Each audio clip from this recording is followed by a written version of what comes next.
본문의 말씀은 에베소서 5장 15절로 21절까지의 말씀을 우리 다같이 큰 목소리로 합독하도록 하겠습니다.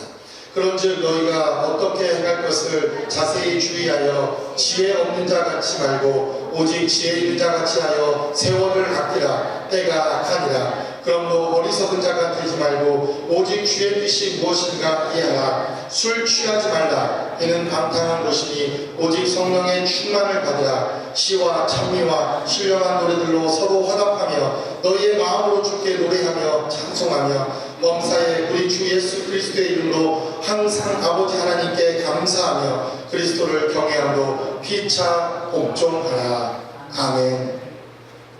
오늘은 에베소 강의 11번째로 오늘 하나님이 주시는 지혜의 말씀이 무엇인지 오늘 여러분들과 말씀을 통해 나누어 보길 원합니다. 지난주 우리는 율법과 복음이라는 하나님의 말씀에 대해서 에베소서를 통하여 말씀을 나누었습니다. 율법과 복음이 무엇이냐? 간단하게 우리가 한마디로 정의를 내리는 것은 사실 그 방대한 분량과 그리고 그 깊은 뜻을 우리가 다 증거할 수는 없습니다. 그러나 하나님께서 우리에게 율법과 복음이라는 이 생명의 메시지를 통해서 우리가 복음 안에 거하는 자 그리고 복음으로 말미암아 하나님의 은혜와 능력의 역사를 경험하도록 우리에게 말씀을 주십니다. 사실 율법과 복음은 뗄래야 뗄 수 없는 그러한 관계입니다. 율법이 비록 우리의 죄에 있다 말하며 그리고 율법이 우리를 정죄하는 그러한 무서운 심판의 메시지지만 그러나 이 율법을 통하여 예수 그리스도께서 이 땅에 오셨고 그리고 그 율법을 완성하기 위해 주님은 이 땅에 오셨다 말씀하십니다. 그러므로 율법이 가지고 있는 한 가지 약점, 그것은 바로 우리를 용서할 수 없는 것, 여러분들을 사랑할 수 없는 것, 그리고 우리의 죄와 허물들을 사할 수 없는 것, 그리고 저와 여러분들을 전혀 삼을 수 없었던 이 율법의 약점을 바로 예수 그리스도께서 십자가에 죽으시고 부활하심으로 말미암아 완성케 되는 역사가 있었다고 하나님의 말씀은 우리에게 증거합니다. 그러므로 율법에 예수 그리스도의 은혜와 사랑이 더해진 것, 이것을 우리는 복음이라고 말합니다. 율법에 예수 그리스도의 십자가가 더해진 것, 우리는 이것을 복음이라고 말합니다. 그리고 율법에 예수 그리스도의 용서와 그리고 그 십자가로 말미암아 우리를 자녀케 되게 하는 하나님의 은혜와 약속이 더해진 하나님의 말씀, 우리는 이것을 복음이라고 이렇게 말합니다. 이것에 바로 율법을 빼놓은 것, 이것은 바로 복음주의가 됩니다. 그리고 그 안에서 십자가를 빼버리고 그리고 그 은혜를 빼버리면 우리는 바로 율법주의에 빠지게 되는 것입니다. 그러므로 사도 바울은 우리에게 말하기를 이 율법을 통하여 우리는 하나님의 은혜와 그리고 그 십자가의 삶이 무엇인지를 깨닫는 자, 그것을 바로 그리스도인다라고 에베소서를 통해서 우리에게 증거하고 있습니다. 오늘 본문은 계속해서 사도 바울이 복음으로 말미암아 이제 복음의 그 은혜와 복음의 그 생명과 복음의 그 역사심을 깨달은 자들이 이 땅에 어떠한 지혜로 삶을 살아갈 것인가, 지혜 있는 자들이 되라고 우리에게 말씀하고 있습니다. 이미 복음 안에서 생명을 경험하고 복음으로 말미암아 죄와 사망에서 이제 생명으로 하나님의 자녀가 된 우리들에게 더 나아가 지혜를 선택하라고 우리에게 말씀하고 있습니다. 그 지혜를 통해서 이 땅에 승리하는 삶을 살아가도록 사도 바울은 우리에게 부탁하고 있는 것입니다. 오늘 본문의 말씀을 통해 이미 복음으로 거듭난 우리에게 이 땅의 삶을 살아가는 동안 하나님의 지혜, 하나님이 주시는 지혜와 그 능력의 삶을 살기 위해 우리에게 필요한 것은 무엇인지 오늘 본문의 말씀을 통해서 여러분들과 함께 나누어 보기를 원합니다. 첫 번째로 하나님의 지혜를 소유하기 위해 그리고 하나님의 지혜를 소유한 자는 바로 세월을 아끼는 자라고 성경은 우리에게 말씀합니다. 15절 16절 말씀을 통해 그런즉 너희가 어떻게 행할 것을 자세히 주의하여 지혜 없는 자 같이 말고 오직 지혜 있는 자 같이 하여 세월을 아끼라. 때가 악하니라 라고 말합니다. 여러분, 하나님의 복음을 소유하셨습니까?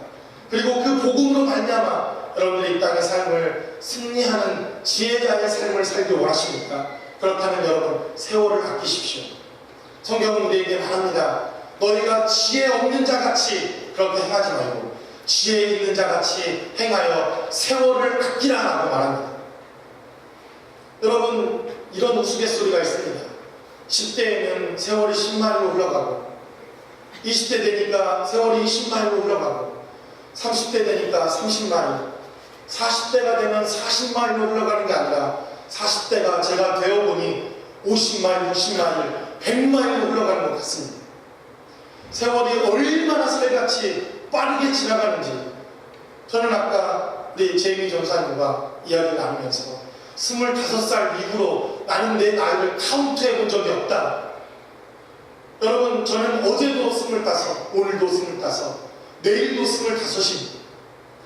그럼에도 불구하고 이 지나가는 세월, 흘러가는 세월 앞에 그 누구도 그 세월을 붙잡아 둘 수 없다는 것입니다. 오늘 본문이 기록하고 있는 이 세월을 아끼라, 지혜 있는 자들은 세월을 아끼라고 말하는 이 말씀의 원문은 좀 더 정확하게 우리가 헌신할 기회를 값을 주고 살아 이렇게 기록되어 있습니다. 정확하게 번역하면 헌신할 기회를 값을 주고 살아는 것입니다. 돈을 주고 하나님 앞에 헌신할 기회가 있다면 그것을 값을 지불해서라도 사라고 말씀하고 있는 것입니다. 여러분, 어떻게 우리가 하나님 앞에 헌신할 기회를 돈을 주고 살 수가 있겠습니까? 어떻게 하는 것이 우리가 하나님 앞에 헌신된 자들입니다. 성경은 우리에게 특별히 세 가지에 대해서 우리의 삶이 헌신된 삶인지 우리의 삶을 돌아보라고 말합니다. 그 첫 번째는 물질입니다. 하나님께서 우리의 물질을 어떻게 우리가 사용하는 것을 보시고 하나님은 우리의 삶이 헌신된 자인가 그렇지 않은가를 구분한다고 말씀하십니다.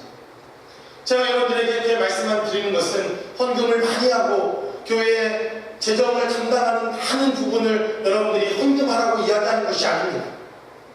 하나님께서 이 이민사회에 얼마나 우리가 손톱 빠져가며 그 달러를 벌어들입니까? 우리의 피요, 우리의 땀이요, 사실 우리의 목숨을 두고 우리는 그 물질을 소유합니다. 이것을 하나님께 드리는 것 결단코 쉽거나 그리고 그렇게 만만한 일이 아니라는 사실을 우리 이민자의 삶을 통해 우리는 누구보다도 잘 압니다.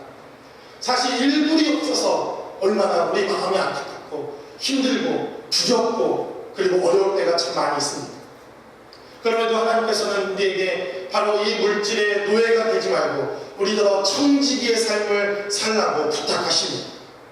많이 맡긴 자들에게는 하나님께서 많이 맡긴 만큼, 그러나 적게 맡긴 자들에게는 적게 맡긴 만큼 하나님은 우리의 삶에 있어서 이 물질을 하나님 것으로, 하나님이 주신 것으로 감사하는 삶을 살도록 우리에게 말씀하셨다는 것입니다. 그러므로 여러분, 이 물질이 여러분들의 것이 아니라 바로 하나님께서 여러분들의 삶을 통해 주신 축복의 통로요, 그리고 섬길 수 있는 지혜요, 하나님의 능력이라는 사실을 깨닫고 하나님 앞에 헌신된 삶을 사시길 주의 이름으로 간절히 축원합니다. 하나님께서 누구에게는 많이 맡기셨을 것입니다. 그러나 누구에게는 조금 맡기셨을지라도 우리는 이것에 대해 불평하거나 불만을 할 필요가 없습니다. 여러분들은 두 렙돈의 그 물질을 하나님께 드린 과부를 주님이 칭찬하신 그 메시지를 잘 알 것입니다. 하나님께서는 물질의 많고 적음, 그리고 자주 내는 것, 그것과 상관없이 우리의 마음이 어떠한 중심으로 이 물질 앞에 헌신되어 있는가를 주님은 보신다는 것입니다. 그러므로 여러분들이 하나님과의 관계에 있어서 올바른 물질 생활, 그리고 올바른 청지기의 삶을 사시길 주의 이름으로 간절히 축원합니다. 두 번째로 여러분들이 헌신된 사람인지 아닌지를 보기 위해 여러분들이 사람들 앞에 사람들의 헌신된 사람인가 여러분들의 삶을 돌아보십시오. 나 스스로 기도하고 나 혼자 신앙생활하고 나 잘났어 하는 신앙생활 하시는 분들 참 이민사회에서 많이 보게 됩니다. 얼마나 열심히들 신앙생활 하는지 모릅니다. 그리고 그분들에게 권고하고 권면하고 이렇게 말합니다. 목사님 걱정하지 마세요. 내 신앙은 내가 지킵니다. 제가 얼마든지 신앙생활 잘하고 있습니다. 예, 물론 요새 보면 어떨 때는 평신도이지만 사역자들보다도 훨씬 더 열심히 섬기는 것 같습니다. 주의 일들을 감당하는 것 같습니다. 그리고 주님을 사랑한다 말합니다. 그러나 그 사람 안에서 사람들에 대한 헌신과 사람에 대한 섬김과 사람에 대한 봉사가 없다는 사실을 발견합니다. 이 에베소서는 끊임없이 우리에게 말합니다. 사람에 대하여 헌신하는 것, 그리고 사람을 세우는 것, 공동체 안에서 우리가 함께 서로 복종하며 함께 섬기는 것으로 하나님께서는 우리의 헌신된 삶을 하나님은 평가하시겠다고 말씀하시는 것입니다. 그러므로 여러분들이 얼마나 사람들 앞에 헌신되어 있습니까? 여러분들의 구역에서 여러분들은 사람들을 섬기기 위해 여러분들의 삶을 드리고 계십니까? 하나님께서 여러분들에게 맡겨주신 자녀들, 여러분 얼마나 헌신된 마음으로 그리고 섬기는 마음으로 여러분들의 자녀들을 섬기고 계십니까? 이렇게 바로 섬김을 통해서, 사람에 대한 섬김을 통해서 우리가 헌신된 자들인지 아닌지를 알 수 있다는 것입니다. 사실 사람을 섬기는 것, 사람을 세우는 것, 한 사람을 그리스도께로 인도하는 것이 얼마나 우리 마음 가운데 많은 어려움들과 그리고 많은 시간들이 필요한지를 우리는 누구보다도 잘 압니다.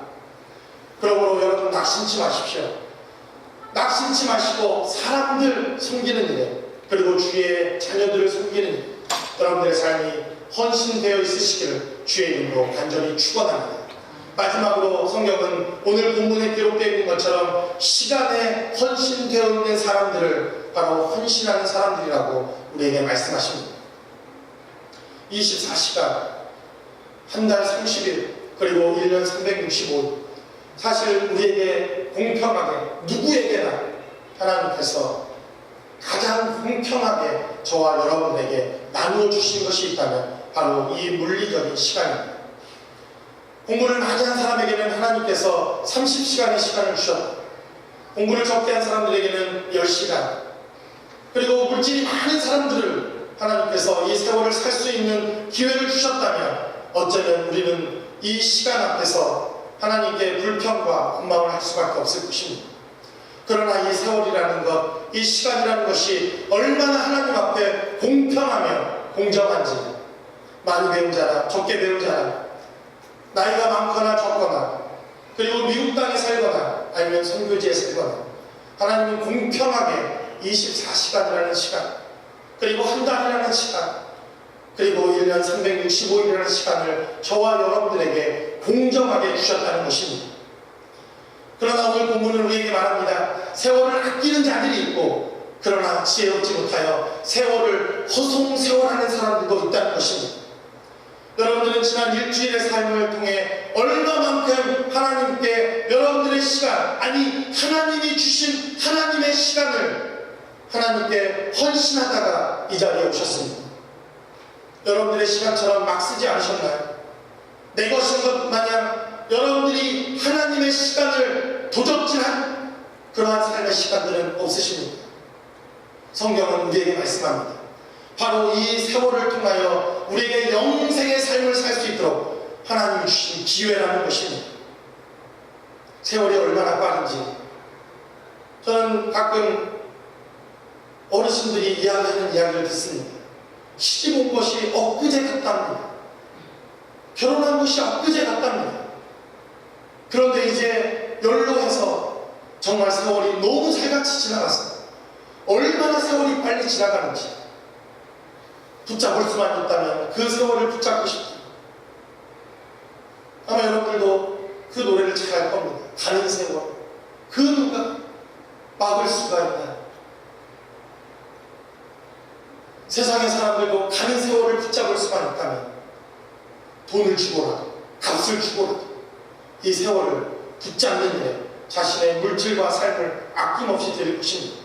그러나 이 가는 세월을 붙잡을 수 있는 방법이 있는 것이 하나님께서 우리에게 주신 세월을 아끼라는 것입니다. 한국교회의 많은 1세대에 헌신되고 충성됐던 많은 목사님들, 정말 강단에서 불을 토하던 그러한 목사님들이 이제 한국교회에 한 분, 두 분 사라지기 시작합니다. 언젠가 여러분들에게 말씀을 드렸듯이 그분들이 무슨 죄를 지어서 아니면 잘못을 했거나 아니면 강단에서 나가야 할 일들이 있어서 그분들이 쫓겨나는 것이 아니라 세월이라는 이 세월 앞에 그들도 사역을 다 내려놓고 이제는 안식하며 쉬는 시간이 되었다고 세월은 그들을 몰아내기 시작했다는 것입니다. 그러므로 여러분, 하나님 주신 세월 앞에 여러분들이 헌신할 수 있는, 그리고 그 시간들을 잘 사용하여서 하나님 앞에 헌신하는 저와 여러분들이 되시기를 주의 이름으로 간절히 축원합니다. 여러분들에게 저는 도전합니다. 여러분, 이번 한 주간만이라도 스마트폰 금식을 좀 하십시오. 카카오톡에 매달려 있는 분들, 카카오톡 금식도 좀 하십시오. 컴퓨터에 매달려 있고 인터넷에 매달려 있는 분들, 여러분, 차라리 그 시간 하나님께 드리는 것으로, 하나님께 그 시간과 그 열정을 드리는 것으로 여러분 세월을 붙잡아 보시지 않겠습니까? 여러분들의 삶을 통해 지혜 있는 자들은 바로 이렇게 세월을 아끼는 자라고 우리에게 말씀하고 있는 것입니다. 저와 여러분들이 말씀을 통하여 이 가는 세월, 세상 사람들은 붙잡을 수 없다고 노래하며 한탄하지만 하나님이 주신 지혜로 말미암아 이 세월을 아끼는 저와 여러분 되시기를 주의 이름으로 간절히 축원합니다. 두 번째로, 지혜로운 자는 성령의 충만을 받는 자라고 오늘 본문은 우리에게 말씀합니다. 계속해서 본문은 기록하기를 술 취하지 말라, 이는 방탕한 것이니 오직 성령의 충만을 받으라 말합니다. 17절에 기록하기를 그러므로 어리석은 자가 되지 말고 오직 주의 뜻이 무엇인가 이해하라고 말합니다. 어리석게 살지 말라는 것입니다. 어리석은 자가 되지 말라고 말합니다.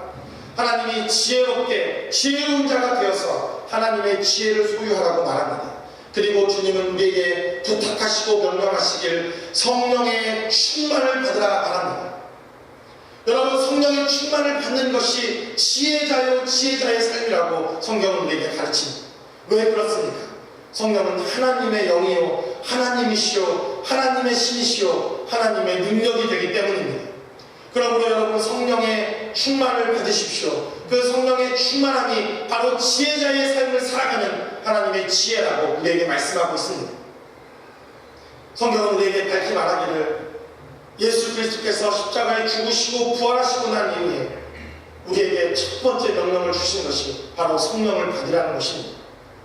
성령을 체험하는 것, 성령을 경험하는 것, 우리가 성령께서 우리의 심령 가운데 내주하시는 것, 이 사건은 우리가 한번 이 땅에 태어나 삶을 살아가는 것처럼 단 이례적인 사건입니다.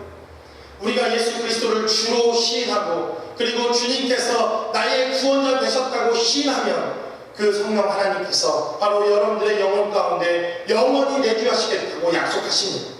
그러나 여러분, 성령의 충만을 받는 사건은 단 이례적인 사건이 아니라 어제 우리가 성령 충만했다면 오늘도 성령 충만해야 하고 내일도 성령 충만해야 하고 그 다음 날도 성령 충만해야 하고 그 다음 날, 아니 우리가 죽는 그 순간까지 어제보다 오늘 더 성령 충만해야 하고 오늘보다도 내일 더 성령 충만해야 하고 내일보다는 날마다 삶을 통해 우리가 하나님 앞에 성령 충만을 받아야 하는 삶이라는 사실을 깨닫는 저와 여러분 되시기를 주의 이름으로 간절히 축원합니다. 본문은 말합니다. 술 취하지 말라, 이는 방탕한 것이라고 말합니다. 꼭 이 자리에서 술을 먹는 것, 술을 취하는 것, 사도 바울은 그것을 이야기하는 것은 아닙니다. 술로 대표되는 이 세상의 것들, 그리고 이 세상에 우리가 그것의 유혹을 받아 성령 충만함보다, 성령의 충만을 받는 것보다 더 유혹을 받는 우리의 것들이 있습니다. 저도 얼마나 스마트폰 충만을 받는지, 정말 스마트폰은 나의 목자신이, 그것이 없으면 얼마나 불안하고 두려운지, 기도를 하다가도 제 주변에 전화기가 없으면 불안해하는 제 모습을 봅니다. 하루라도 인터넷을 열지 않으면 손이 떨리기 시작합니다. 제 손에서 마우스를 클릭하는, 저만 그렇습니까?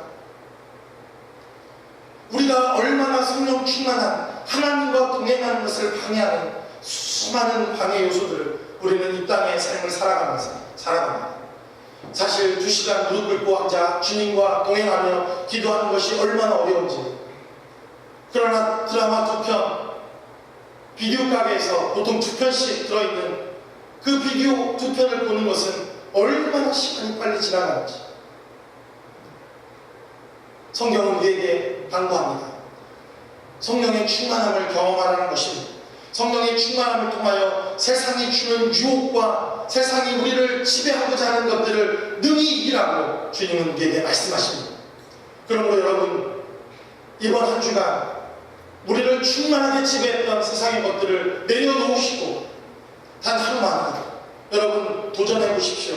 성령의 충만을 받기 위해, 하나님이 주시는 말씀으로 충만하기 위해 하루 온종일 금식하면서라도 여러분 기도해 보십시오. 아니, 말씀을 대해 보십시오. 그리고 주님과 동행하시는 저와 여러분 되시기를 주의 이름으로 간절히 축원합니다. 세 번째로 본문은 우리에게 지혜로운 자는 감사하는 자라고 성경은 우리에게 말씀합니다. 19절로 21절 말씀을 통해 시와 찬미와 신령한 노래들로 서로 화답하며 너의 마음으로 주께 노래하며 찬송하며 범사에 우리 주 예수 그리스도의 이름으로 항상 아버지 하나님께 감사하는 자들이 바로 지혜로운 자들이라 라고 성경은 말합니다. 19절에는 이런 자들은 늘 하나님께 찬양과 신령한 노래와 그리고 감사의 찬양을 하나님께 드리는 자들이라고 기록되어 있습니다. 감사가 먼저인지 찬양이 먼저인지 그것은 상관관계가 없으나 여러분들의 삶을 자세히 돌아보면, 아니 제 삶을 자세히 돌아보니까 제 안에 찬양과 하나님 앞에 드려지는 감사와 밀접한 관계가 있더라 이겁니다. 제 입에서 나도 모르게 흥얼흥얼 주님을 찬양합니다. 하나님 너무나 감사합니다. 하나님 너무나 찬양합니다. 이렇게 제 입에서 흥얼흥얼 찬양이 나오고 하나님을 찬양하고 예배하는 그 삶에는 늘 감사가 넘쳐나더라는 것입니다. 그리고 제 안에 감사가 넘쳐날 때 나도 모르게 찬양과 하나님 앞에 예배드리는 것, 주님께 기뻐하는 삶이 되더라는 것입니다. 저는 그것이 무엇이 먼저인지 성경에는 찬양과 하나님 앞에 드리는 신령한 노래와 이것을 먼저 기록하고 있지만, 그러나 분명히 하나님을 예배하며 감사하며 찬양하는 것은 너무나도 밀접한 관계가 있는 것을 우리는 발견하게 됩니다. 그러므로 여러분들의 삶을 돌아보십시오. 이 척박한 미국 생활, 얼마나 우리가 불평불만할 것이 많이 있습니까?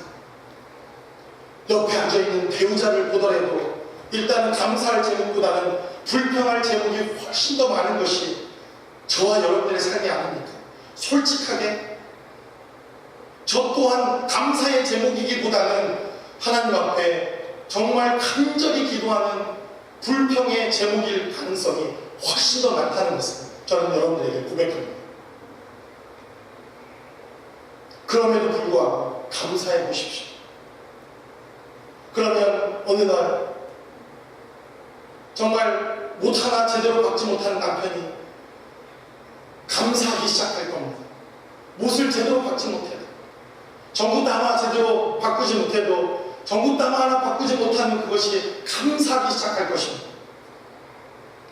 운전을 할 때 길을 가르쳐줘도 늘 그곳을 지나치고 늘 뺑뺑 돌아 20분 30분이 소요되는 그러한 형편없는 운전 실력일지라도 조심조심하니 사고 내지 않니 얼마나 감사합니까? 그렇지 않습니까? 누구를 닮았겠습니까? 엄마 아니면 아빠를 닮지 않았겠습니까? 여러분들의 자녀들 공부 못하는 거 책망하지 마십시오. 역사는 흐릅니다. 둘 중에 한 명 분명한 그 DNA를 타고난 것입니다. 그래도 이 캘리포니아 그 햇빛을 받으며 한국 사람인지 멕시칸인지 구분은 안 되는 피부빛을 갖고 있지만 건강하게 자라주니 얼마나 감사합니까? 우리가 조그마한 것에 감사하기 시작하다면 우리는 더 많은 감사함으로 하나님 앞에 나아갈 수 있을 것입니다. 사실 이 척박하고 이 불편한 미국 땅, 영어도 안 돼, 문화적인 갭도 많아. 사실은 이민자의 삶으로 살아가는 것이 얼마나 힘들고 어려운지 모릅니다. 그러나 여러분 감사해 보십시오. 비록 창고를 개조한 교회지만 우리가 마음 놓고 하나님을 예배하며 찬양할 수 있다는 것이 얼마나 감사합니까?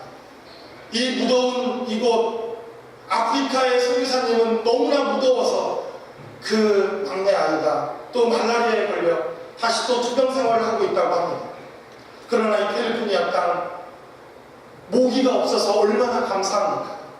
그리고 건물마다 에어컨이 빵빵하게 나오는 것, 사실 추워서 일부 예배 때는 담요를 뒤집어 쓰고 예배를 드리던데 얼마나 이것이 우리에게 감사합니까? 이 미국 땅, 비록 우리가 불리는 차가 차일지라도, 똥차일지라도 여러분 정말 우리가 이 차를 불리면서 살아갈 수 있다는 거예요. 집집마다 차가 한 대입니까? 한 대, 두 대, 엄마 거, 아빠 거, 큰딸 거, 작은딸 거. 저는 미국에 와서 두 가지에 놀란 적이 있습니다. 어딜 가나 휴지가 있는 것에 놀랐습니다. 가는 곳곳마다 이렇게 풍성하게 휴지가 넘쳐 흘러나는 거예요. 한국에서 아마 여러분들이 경험이 있었을 것입니다. 너무나 급해서 들어갔는데 휴지가 없어서 양말과 각종 속옷을 사용했던 우리의 과거들. 그러나 이 미국에 보니 얼마나 풍성한지, 그리고 미국에 넘쳐나는 것, 얼음. 이 캘리포니아에 어딜 가든지 얼음이 넘쳐납니다. 달라는 대로 줍니다. 제가 너무나도 신기했던 것은 아니 콜라를 2번, 3번, 10번까지도 리필해서 먹을 수 있는 이 캘리포니아. 처음에는 조그만 컵을 사서 저도 여러 번 리필했지만 저도 어느덧 캘리포니아인이 된 것 같습니다. 제일 큰 것을 사서 몇 번씩이나 리필해 먹는 이런 캘리포니아에 살 수 있다는 것, 얼마나 여러분 감사합니다. 타주에서 오신 분들이 늘 이런 이야기를 합니다. 캘리포니아에 사는 것 감사해라. 얼마나 좋은 날씨와 좋은 환경과 그리고 얼마나 좋은 여건에 살고 있는지. 저도 그 이야기를 잘 모르다가 어느 날 시카고에 컨퍼런스가 있어서 방문했다가 정말 캘리포니아에 사는 것, 주님 캘리포니아에서 목회하게 해주세요. 절대로 캘리포니아 떠나지 않겠습니다. 그래서 제 호적에 캘리포니아 박씨로 제 본적을 이렇게 바꾸려고 하는 그런 마음까지 생겼어요. 여러분 우리의 삶을 돌아보면 얼마나 감사할 것이 참 많이 있습니다. 돌아보십시오. 여러분 주변에 있는 우리와 함께 신앙생활하는 바로 이분들이 바로 여러분과 저를 위해서 함께 동역하며 기도하며 주의 몸된 교회를 섬겨나가는 우리의 이웃입니다. 이러한 좋은 이웃을 주신 것도 감사하며 또 함께 섬길 수 있도록 하나님께서 우리에게 은혜를 주신 것 너무나도 감사할 제목들이 우리 삶 가운데 넘쳐난다는 것입니다. 반소련 체제, 그리고 그 체제를 비판했던 솔제니친이라고 하는 20세기의 아주 유명한 러시아의 소설가가 있습니다. 그는 이 소련의 체제를 비판하고 그리고 잘못되어진 정치적 현실과 상황들을 비판하다가 서방세계로 그는 추방을 당하게 됩니다. 그가 서방세계, 특별히 이 기독교적 세계관을 가지고 있는 서구의 영향을 받으면서 그는 러시아가 붕괴되어지고 공산권이 붕괴되어지는 그 시점에서 기독교적 세계관과 공산주의를 비교한 그는 기고한 적이 있습니다. 그 많은 글들의 내용들을 여러분들에게 다 이야기하지 않지만 결론은 그것입니다. 기독교적 세계관을 갖고 있는 그 나라와 공산권을 단번에 비교할 수 있는 한 가지가 있는데, 공산권에서는 감사하다는 말과 미안하다는 말을 찾아볼 수 없다는 것입니다. 그들이 실수해도 미안하다는 말을 하지 않는답니다. 그들에게 호의를 베풀어도 그들은 감사하다고 이야기하지 않는다는 것입니다. 그러나 여러분, 이 기독교 위에 하나님의 말씀에 세워진 이 미국에 와서 제가 첫 번째 놀랐던 것은 뭐가 그렇게 나한테 미안한지, sorry 이렇게 지나가며 사람들이 저에게 이야기하는 것을 들었습니다. 또 뭐가 그렇게 저에게 감사한지 땡큐라는 입이 늘 붙어있는 것을 봅니다. 저는 이것이 얼마나 우리에게 큰 그리고 너무나도 중요한 메시지를 전달하고 있는지 말씀을 통해서 다시 한번 경험하게 됩니다. 여러분, 지혜로운 자는 누구라고 말합니까? 바로 감사하는 자가 지혜로운 자라고 말합니다. 여러분, 주변에 있는 분에게 감사하시기 바랍니다. 그냥 감사하십시오. 감사할 제목이 없으면 이렇게 감사하십시오. 감사할 제목이 없어서 감사합니다. 얼마나 이것이 우리에게 감사입니까? 성경은 우리에게 말하기를 바로 이렇게 감사하는 것, 이렇게 감사할 수 있는 자, 우리의 환경을 통해 늘 감사가 떠나지 않는 자가 지혜자라고 성경은 우리에게 말씀하고 있습니다. 저는 오늘 본문의 말씀에 결론을 맺으면서 이 세상에 가장 지혜롭다고 하는 사람이 남긴 글 하나를 여러분들과 함께 읽는 것으로 오늘 본문의 말씀 그리고 설교의 말씀을 마치려고 합니다. 우리 전도서의 말씀을 함께 나누어보도록 하겠습니다. 전도서 12장 1절과 2절의 말씀입니다. 세상에서 지금까지 존재했던 가장 훌륭하고 그리고 지혜롭고 똑똑했던 사람 솔로몬은 그의 일생의 삶을 마감하면서 우리에게 지혜를 증거하고 그의 삶을 마감합니다. 그는 전도서 12장 1절과 2절의 말씀을 통해 그는 이렇게 고백합니다. 너는 청년의 때 곧 곤고한 날이 이르기 전 나는 아무 낚시 없다고 할 해가 가깝기 전에 너의 창조자를 기억하라 라고 말합니다. 여러분, 얼마나 이 지혜자가 우리에게 이 짤막한 한 줄로 이 세상의 지혜가 무엇인지 그리고 참 지혜가 무엇인지 오늘 본문의 말씀을 통해 우리에게 증거합니다. 청년의 때 늘 청년일 때일 것 같고 늘 언제나 우리가 마음만 먹으면 하나님을 섬길 수 있을 것 같은 우리의 삶. 그러나 이 지혜자는 우리에게 부탁합니다. 우리가 마음으로는 여전히 하나님을 섬길 수 있을 것 같고 하나님 앞에 헌신할 것 같지만 우리의 삶에 그렇게 하지 못할 때가 곧 이른다는 것입니다. 그것이 육체의 쇠해짐 때문에 경제적인 능력 때문에 아니면 여러 가지 환경 때문에 어떤 환경에서든지 우리는 마음 가운데 하나님을 섬기고 싶지만 그렇지 못한 환경이 우리의 삶의 자리에 언제든지 찾아올 수 있다고 지혜자는 우리에게 부탁합니다. 그러므로 나는 감히 아무런 낙이 없다고 할 해가 가깝기 전에 내가 더 이상 하나님의 일을 감당할 수 없군요. 이제 내 남아있는 날이 얼마 남지 않았구나. 이렇게 한탄하며 후회할 날이 다가오기 이전에 이 지혜자는 우리에게 말씀을 합니다. 그 하나님을 기억하라는 것입니다. 그 하나님을 우리의 삶의 자리에 우선순위에 두라고 지혜자는 우리에게 부탁합니다. 그러므로 여러분, 가는 세월 붙잡을 수 없다고 한탄하지 마시고 누구에게나 공평하게 주어진 이 세월의 시간 속에서 하나님의 지혜로 말미암아 하나님의 능력으로 말미암아 하나님의 일을 감당하는 저와 여러분들이 되시기를 주의 이름으로 간절히 축원합니다. 또한 주님이 주시는 지혜로 말미암아 이 땅의 지혜자의 삶을 살아가시기를 주의 이름으로 다시 한번 간절히 축원합니다. 이 시간 기도하겠습니다. 이 시간 기도할 때 여러분 하나님 앞에 감사합시다. 우리가 얼마나 감사할 많은 조건들이 있습니까? 우리에게 하나님을 예배할 수 있는 건강 주신 것도 감사할 제목입니다. 우리가 하나님 앞에 물질을 드릴 수 있는 하나님 은혜 주신 것도 또한 감사한 것입니다. 섬길 수 있는 교회와 영혼들을 주신 것 얼마나 감사할 일입니다. 하나님, 우리가 지혜자가 되어서 지혜가 있게 도와주시고 하나님이 지혜로운 자들이 선택해야 할 삶이 무엇인지 우리에게 깨닫게 하셨으니 우리가 늘 감사하는 삶, 하나님과 동행하는 삶, 세월을 아끼는 삶, 성령의 충만함을 받는 삶이 될 수 있게 해달라고 시간 다 같이 한 목소리로